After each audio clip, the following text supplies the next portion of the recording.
Hello सलाम नमस्ते कार्यक्रम लक उपस्थित भगल छी कार्यक्रम के नाम रोचकान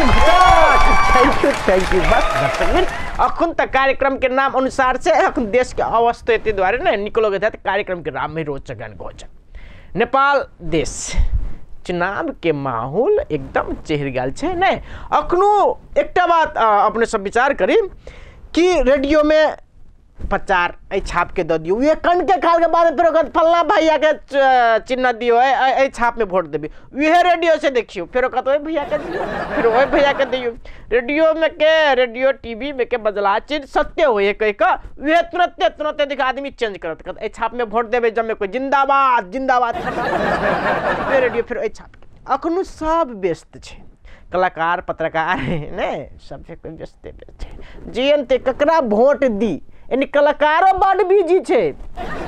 एकटा कलाकार से नाटक करते रहते जे छाप के वोट दे देबे एकटा कलाकार फिर छाप के वोट दे देबे पर बात मानी अखनो कोई विकास के लक त कोई समृद्ध के लक कोई अधिकार के लक ये सब चुनाव के माहौल में से के हम एते के लिए ओते के लिए ऐसे तो बीच में दर्शक भी नहीं बातचीत हेबे करते कन हम सब घर घाइसी में दिसन चली कि कयो काल एकटा बात अहाँ देखे देबे कि पुरुष व्यक्ति सबके कह चाहे अपने सब कह चाहे कहियो काल अपने सब देखे थे कि महिला के जीत सुनिश्चित रहे घर में ओकरे सबके हुकुम चलते रहे से बात है अहाँ के साँझ का भानसा दिया खाना पकबे दिया पूछत पुरुष के मगर जे ओकरा इच्छा है से खाना घर में पाक अपना पति के पूछत से आए कथी खाना पका दिए जे मन से पका दियो ना तो नहीं मानत कहते नहीं कहू ना कथी खाना पका दो तो अहाँ कनी कते प्रेम से कहे तो कनी स्टैंडर्ड चीज कहबे कहते ना करो पुलाव सलाव पकाओ इन्हें ना पकाओ ओते के कर रह जते नहीं तो अहाँ करबे अब नहीं मान के तो ठीक है जाओ ना जे मन से करू ना तो फेरो नहीं मान अहीं के पूछत तो अहाँ की करबे तो फिर रोटी पकाओ वन गरीब खाना के खेते फेरो कभी जे मन से खाना पकाओ ना मगर बात देखियो जे ओकरा इच्छा से पकाओ मगर बीच में अहाँ जर ताले क्लास लेते रहता आधा 10 मिनट 15 मिनट घर में घटत रहे घटना ई घटना कहलिए आ तय के बाद में अंतिम हो जाके खिचड़ी कर जे खिचड़ी एक रत्ती में पैक जाए से चीज कह के आगे खिया नाम कने खाला मात्र आके पूछत मगर तैयो तक आके उचित होत रहा नहीं ई बात छै घर के बात छै कि कने खाला मात्र पूछत जे हेबे करत रहे से बात छै से कह देलिया अहाँ सबके अखुन त जे जना रहे मगर ई तक इसो घर ऐसी बात कह दिलिए मगर जे जना रहे अहाँ सबके क्या बात होता है कि चुनाव के बारे में अखुनता हम सब ककरो प्रचार करी ककरो किछ करी मगर चुनाव के नतीजा अंतिम दिन जते दिन अबे त कोनो नेता सबके परीक्षा है कि ओकरा सबके परीक्षा तैयारी में लागल है उ सब रिजल्ट निकलते 22-23 गते उ सब कतो बैठ का एकर गाड़ी है तो ओकरा सांच ढक कर लगते कार्यकर्ता सब जे बेसी सक्रिय कार्यकर्ता छै ओकरा सबके ढक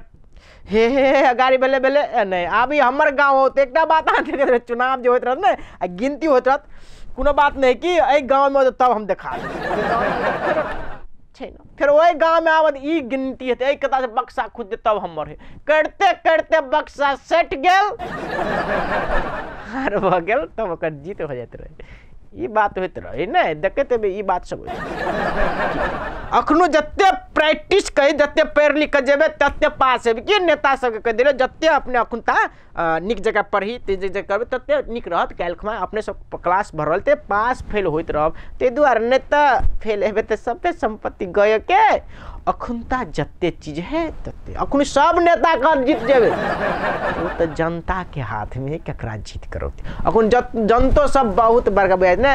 बड़का का नेता अबैत हाथ घरे ने घरे अबैत से हमरा वोट दे देब से सब कहते अहाँ सबको निक लगैत है बात कह दिलिए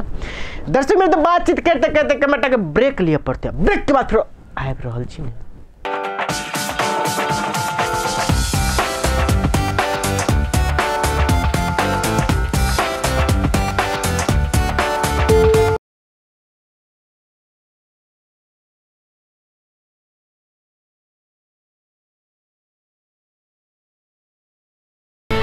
के बाद फिर करेगा अपने इसकी स्वागत ही दर्शकगण एकटा बात हम अपने सबके कह चाहै छी कि जहिया से नेपाल में वाम गठबंधन भेले एमाले माओवादी मिलते मात्र कते पार्टी लुप्त भ गेल छै कते पार्टी सब जबरदस्ती एकता करऽ पड़ल नहीं करते एकता त पार्टी बिला जेते तो जबरदस्ती एकता करऽ पड़ल छै ई सब बढ़ल छै यह संबंधी में आई रोचक घोचक अंतर्वार्ता में देखिए नेकपा माओवादी का 10% जी की कहै छै। नमस्कार दर्शक अपने सबके आई रोचक घोचक अंतर्वार्ता में स्वागत है। दर्शक में एक बात अपने सबके जानकारी कराबी कि अखनो एक बात अपने सबके मालूम है कि चुनावी माहौल देश की राजनीति नेपाल में एकाएक चेंज भेल छै ई बात अपने सबके बहुत मालूम है। यानी वाम गठबंधन होते मात्र अपने सबके एक बात मालूम है कि यानी वाम गठबंधन होते मात्र कते पार्टी बिला गेलै कते पार्टी नहीं छै यानी मधेसी दल फॉरम राजपा सब एक गठबंधन बनौने छै यानी कते ठाउँ में तालमेल कहीं राजा पार्टी जरे कहीं राप्रपा जरे कांग्रेस के भेल छै यानी वाम गठबंधन भेल छै एकाएक वाम गठबंधन नहीं सोचे वाला चीज एकासी भेला कारण से अखन देश में एक तरंग चुनावी माहौल के जीते की हेते नहीं हेते जनता में प्रश्न बात है तो वह प्रश्न के जवाब देवा के लिए और हमरा संगे बातचीत करवा के लिए रोचक घोचक अंतर्वार्ता में आई छथि नेकपा माओवादी के अध्यक्ष प्रतन जी हुनका जरे हम सब बातचीत करी तो पहला इस कार्यक्रम में स्वागत है। बरु निश्चित रूपमा तपाईलाई पनि धन्यवाद नै भनौँ। म एउटा कुरा तपाईलाई यो भन्न चाहन्छु कि यो वाम गठबन्धन चाहिँ किन बरु तपाईँ एकदम रोचक कुरा गर्नुभयो यो कार्यक्रम पनि रोचक घोचक अन्तर्वार्ता गरी बरु निश्चित रूपमा म तपाईलाई के भन्न चाहन्छु भने अहिले देश गठबन्धन र यो वाम गठबन्धन किन भयो तपाईले जो प्रश्न गर्नुभयो निश्चित रूपमा नै वास्तवमा यो देश परिवर्तन गर्नका लागि गठबन्धनको आवश्यकता पनि थियो र म के भन्न चाहन्छु भने तपाईलाई नै निश्चित रूपमा अहिले देश समृद्ध र विकास हुनको लागि नै एउटा वाम गठबन्धनको आवश्यकता बरु निश्चित रूपमा कम्युनिस्टहरूले एक ठाउँमा नै आउने पर्ने एउटा बरु मैले सोच्दाखेरि निश्चित रूपमा यसले वाम गठबन्धन एउटा ठाउँमा आउने निश्चित रूपमा हुनुपर्छ देश विकास र समृद्धको लागि नै अहिले हाम्रो वाम गठबन्धन भएको कुरा पनि तपाईले बुझिदिनुस् भन्ने कुरा मैले त्यसै कारण हाम्रो वाम गठबन्धन नै बन्नु बरु निश्चित रूपमा त्यसले भएको पनि कुरा हो। एकछिन म तपाईलाई रोक्न चाहन्छु तपाईले भन्नुको देश समृद्धिको लागि नै वाम गठबन्धन हो र एउटा कुरा म तपाईलाई स्पष्टीकरण गर्न चाहन्छु त्यही कांग्रेससँग नि तपाई जब केपी शर्मा ओलीसँग यो एकदम अचानक कुरा हो त्यसैले म तपाईलाई सोध्न चाहन्छु कि जब केपी शर्मा ओलीसँग तपाई जब सरकार तोडेर भन्नुस् न त्यो सरकारलाई छाडेर त्यो कांग्रेस बनाउँदाखेरि तपाईले त्यही भन्नुहुन्थ्यो कि केपी शर्मा ओलीजीले हाम्रो कुरा नमानेपछि हामीले सरकारको सँग समर्थन फिर्ताले कांग्रेससँग जोडियो आज त्यही कांग्रेसले फेरि छोडेर एमाले सँग तपाईको गठबन्धन भएको छ यो चाहिँ किन र कसरी यो कांग्रेसको कुरा तपाईहरु अलि गर्दाखेरि हाम्रो कांग्रेससँग मिल्न केही ठाउँमा तालमेल गर्दाखेरि हाम्रो उहाँसँग नमिल्ने र उहाँहरूसँग न केही विचार मिल्ने कुरा गर्दाखेरि हाम्रो उहाँसँग मिल्ने कुरा त छँदै छैन बरु निश्चित रूपमा म यो कुरा एकदम स्पष्टीकरण तपाईलाई भन्दी र यो उहाँहरूसँग अहिले कांग्रेस साथीहरूसँग नमिल्ने कुरा पनि त्यहाँ थियो अहिले म के भन्न चाहन्छु उहाँहरूले एउटा एकदम राम्रो चान्स नै पाउनु भएको जब हाम्रो गठबन्धन भयो अलिकता त्यो पार्टी बच्चे कुरा मैले भन्नै उहाँको पार्टी अलिकता बच्चेको छ भन्ने निश्चित रूपमा त्यो भयो नि बरु तपाईले एउटा कुरा म के भन्न चाहन्छु भने यो रोचक घोचक अन्तर्वार्तामा म एउटा एकदम समृद्ध कुरा के गर्न चाहन्छु भने अहिले कांग्रेसको साथीहरूले एकदम अचम्म कुरा गर्न थाल्नुभयो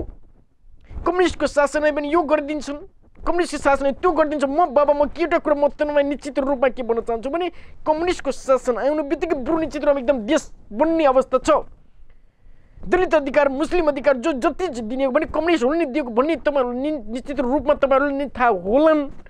त्यसैले बरु निश्चित रूपमा यो एकदम कस्तो न कस्तो निश्चित रूपमा बुझ्दाखेरि म आफै स्वयं के भन्नु तपाईहरु पार्टीको नेताले नै भन्नु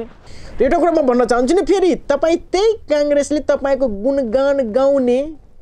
र अहिले त्यही कांग्रेसले तपाईलाई अवसरवाद हो भन्न थाले नि यो कुरालाई तपाईलाई थाहा छ नि यो कुरा बरु तपाई एकदम यो शेरबहादुर कुरा तपाई जो भन्नुभयो उहाँले भन्दैमा अवसरवादी हुन्छ भन्ने कुरा नगर्दिनुस् देशमा अवसरवादी बरु निश्चित रूपमा यो कुरा नगर्दिनुस् अवसरवादी म छुन देशले चलाउन भन्दै भनेको चलाकिए दाउले चलाउनु पर्छ बरु अलिकता यो देशलाई हाँक्ने र देश एकदम भन्नुहोस् न एकदम घाट र दर्दनायक अवस्थामा हुँदाखेरि म आफ्नो बुद्धिले भन्नुहोस् देश नै चलाएको निश्चित रूपमा र अहिले म त्यसैले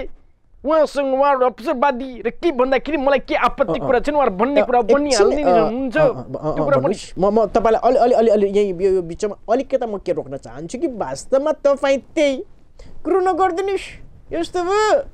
तपाईँ त्यसकै खिलाफ गर्दाखेरि अहिले तपाईँ दुईजना नै एक ठाउँ उभिँदाखेरि यो पार्टी एकीकरण हुन्छ भन्ने तपाईँ जनतालाई कसरी विश्वास दिन चाहनुहुन्छ यो अन्तिम यो तपाईँले भन्नु प्रधानमन्त्री केपी ज्यू कि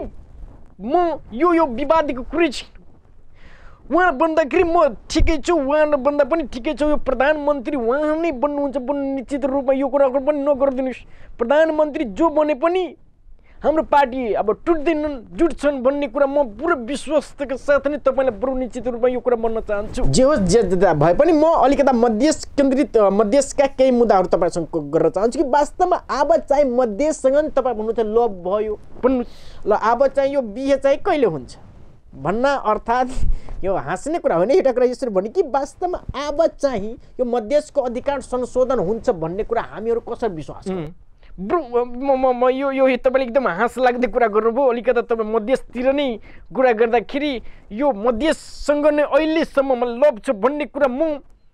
बन्दै गर्दाखेरि तपाईँले यो बिहे कुरा गर्दाखेरि मलाई एकदम हाँस लाग्दो कुरा पनि भयो बरु निश्चित रूपमा म मधेसी दलसँग नै थिएँ र मधेसी दलसँग मोर्चा बन्दी गर्दाखेरि मोर्चाको अध्यक्षको नाताले म के भन्न चाहन्छु भने अहिले मेरो आन्तरिक इच्छा र आन्तरिक एउटा भन्नुहोस् म आफै स्वयं पार्टीको नाता अध्यक्षको नाताले नै भन्नुहोस् र अहिले म के भन्न चाहन्छु भने वास्तवमा मधेसको जो जायज माग छ भन्ने कुरा म निश्चित रूपमा नै म आफ्नो प्रधानमन्त्री हुँदाखेरि त्यतिखेर पनि यो कुरा मैले भनेका थिएँ कि वास्तवमा उहाँको माग सम्बोधन गर्नुपर्छ भन्ने कुरा म आफै स्वयं भन्न बोला थिएँ र बरु निश्चित रूपमा यो एकदम गम्भीर कुरा पनि हो र म के भन्न चाहन्छु भने एकछिन तपाईँ अलिकति प्रदीपज्यू नै भन्नु तपाईँलाई अलिकति मलाई बोल्न दिनुहोस् बोल्ने पाउने बित्तिकै अलिकति राम्रोसँग बोल्न दिनुहोस् भन्ने कुरा म तपाईँलाई नै भन्न चाहन्छु आग्रह गर्न चाहन्छु एकछिन मलाई बोल्न दिनुहोस् कुरो के भयो भने बरु निश्चित रूपमा अहिले यो मधेसीको जायज माग र सम्बोधन हुन्छ र म केपी शर्मा ज्यूले नै यो सम्बोधन गर्नुहुन्छ भन्ने कुरा म आफै पूर्ण विश्वासका साथ तपाईलाई भन्न चाहन्छु तपाईले भन्नुभयो कि वास्तवमा मेरो जहिलेसम्म छ कि म मधेसको अधिकार दिएर नै छाड्छु भन्ने कुरा तपाईँ गर्दाखेरि मलाई एकदम विश्वास पनि भयो र अन्त्यमा तपाईसँग अलि अन्त्यतिर आउँदाखेरि कार्यक्रममा अन्त्यमा तपाईँले यो प्रश्न गर्न चाहन्छु कि अब चाहिँ देशमा अस्थिर सरकार हुन्छ भन्ने तपाईँ यो ग्यारेन्टी कसरी लिनुहुन्छ तपाईँको कुरा र त्यो कुरो नगरिदिनुहोस् योसँग प्रधानमन्त्री को बन्नुहुन्छ तपाईँ निश्चित रूपमा नै तपाईँको अलिकति म नक्कल पनि गरिहाल्छु कहिले काहीँ र यो केपी शर्मा ओली तपाईँ दुईजनाको बिचमा प्रधानमन्त्री चाहिँ को निश्चित रूपमा म तपाईँलाई के अलिकति विश्वास दिलाउन चाहन्छु नि यो अस्थिर सरकार बन्छन् र एकछिन मलाई अलि तपाईँले बोल्न दिनुहोस् न बिचमा म के भन्न चाहन्छु अस्थिर सरकार हुन्छन् र यो केपी शर्मा ओली ज्यू उहाँ प्रधानमन्त्री बन्दाखेरि मलाई आपत्ति छैन म बन्दाखेरि उहाँलाई आपत्ति छैन भन्ने कुरा म निश्चित रूपमा नै छु र यो पार्टी फुट्ने डुट्ने कुरा नगरिदिनुहोस् यो प्रधानमन्त्रीको लागि नै हाम्रो पार्टी टुट्छ फुट्छ भन्ने कुरा म त्यति विश्वस्त पनि छैन र यो पार्टी टुट्दैन भन्ने कुरा तपाईँहरू विश्वस्त हुनुहोस् र अहिले देश एकदम भन्नुहोस् न गतितिर जाँदाखेरि म यो प्रधानमन्त्री जो भन्दा पनि म पार्टी टुट्ने फुट्ने हुने चुनाव सकेपछि को प्रधानमन्त्री बन्छ भन्ने कुरा तपाईँ बुझिने हाल्नुहुन्छ भन्ने कुरा पनि मैले भन्न चाहेको छु र अन्त्यमा म तपाईँलाई के भन्न चाहन्छु भने वास्तवमा यो देश परिवर्तन हुन्छन् देश परिवर्तन गर्नुपर्छ बरु निश्चित रूपमा यसलाई नै समृद्ध बनाउनुपर्छ र म अपन टिभी च्यानलबाट नै यो रोचक अन्तर्वार्ताबाट नै एकदम के भन्न चाहन्छु भने तपाईँलाई कि देश बनाउँदाखेरि केही तल माथि हुँदाखेरि पनि अब अनात्मी नेपाली समुदायहरू पनि यहाँ विकास हुनु पर्यो हाम्रो नेपाली जनताहरू विदेश गएकै छन् उहाँहरू अस्थिरता गरेर उहाँहरू नेपालमा रोजगार दिएर यो देशमा समृद्ध गर्नुपर्छ भन्ने मैले निश्चित रूपमा नै भन्न चाहेको छु र तपाईँलाई पनि अन्त्यमा धन्यवाद नै दिन चाहन्छु यो रोचक कार्यक्रम एकदम रोमान्टिक एकदम लोकप्रिय कार्यक्रम हुँदाखेरि बरु तपाईँलाई पनि धेरै धन्यवाद प्रदीपज्यू नै भन्नु तपाईँलाई यो रोचक घोषै चाहिँ चलाउँदै गर्नुहोस् र हामीहरू जस्तोलाई पनि इन्टरभ्यू लिनुहोस् र यस्तो जनतासम्म राख्ने कुरा जो तपाईँले दिनुभयो तपाईँलाई धेरै धेरै धन्यवाद। झलक के बाद फिर कार्यक्रम अपने से स्वागत है। नहीं देखलिए इंटरव्यू केन लागल निक लगत नहीं अपना सबके देश के नेता सब कहलखिन जब वास्तव में कोई समृद्ध के तो कोई कहे चले अवसरवादी ये सब होते रहे नेता में कहाँ कहीं घूमत फेरो कुर्सी पर जात या होटल में खाना एक ठाम बैठ कर खाते रहते। नेता सबके बानी है कि जनता के देखल झगड़ा मगर भीतर एकता रहे ये बात हमरा सबके देखले से बात कह दिलिए। दसबिन ककर जर मेल खिया या कको जका मिलल जका बुझा तो प्लीज नो माइंड करबे तो एक बाजी माते सोचबे कि कार्यक्रम के नाम है रोचक एंड घोचक। हम प्रदीप अपने से विदा हो छी। हस्त गुड बाय।